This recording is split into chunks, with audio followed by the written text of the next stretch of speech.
Hello, in this video we're gonna check if Baseus Metal Data Cable supports the rapid charging.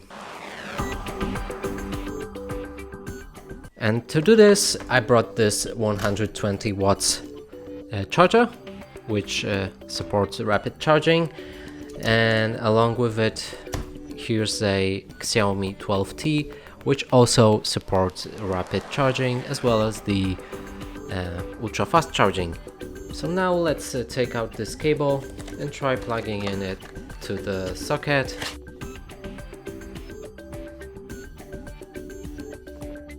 So it started charging and there's no sign of rapid charger, and that would mean that this cable doesn't have it.